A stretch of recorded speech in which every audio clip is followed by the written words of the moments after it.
ক্ষতিগ্রস্ত দোকানপাট, পোড়া গাড়ি, ভেঙে যাওয়া রাস্তাঘাট, ধ্বংসপ্রায় ঘরবাড়ি জানান দিচ্ছে ঘটনার ভয়াবহতা। মঙ্গলবার ভোরে সিরিয়ার উত্তর পশ্চিমাঞ্চলে পাল্টাপাল্টি সংঘর্ষে লিপ্ত হয় দেশটির সামরিক বাহিনী ও বিদ্রোহী গোষ্ঠী হায়াত তাহরির আল শাম। এতে প্রাণ হারান অনেকে।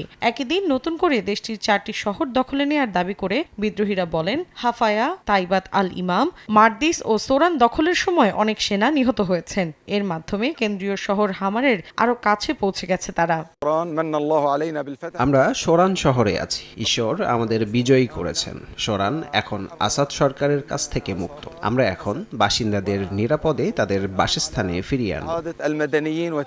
4টি শহর দখলের বিষয়টি নিশ্চিত করেছে যুক্তরাজ্য ভিত্তিক মানবাধিকার প্রতিষ্ঠান Syrian observatory for human rights. তবে গেল এক সপ্তাহের বেশি সময় ধরে চলা সংঘাতে হারানো কিছু ভূখণ্ড ফিরে পাওয়ার দাবি জানিয়েছে দেশটির সামরিক বাহিনী।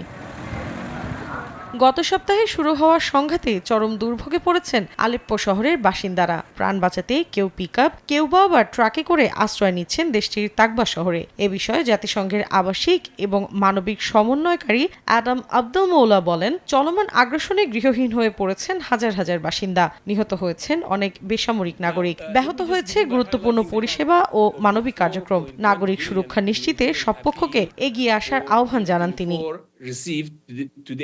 শুধু আবাসন নয়, যুদ্ধবিধ্বস্ত সিরিয়ায় এরই মধ্যে দেখা দিয়েছে খাদ্য সংকটও। মঙ্গলবার খাবারের দোকানের বাইরে দীর্ঘ লাইন দেখা যায় বাসিন্দাদের। আগ্রাসনের ভয়ে দোকানপাট না খোলায় প্রয়োজনীয় খাদ্য সামগ্রী কিনতে ব্যর্থ হন অনেক নাগরিক। রাস্তায় বের হলে কোনো গণপরিবহন না পাওয়া এবং ট্যাক্সির ভাড়া অনেক বেশি হওয়ার অভিযোগও করেন কেউ কেউ।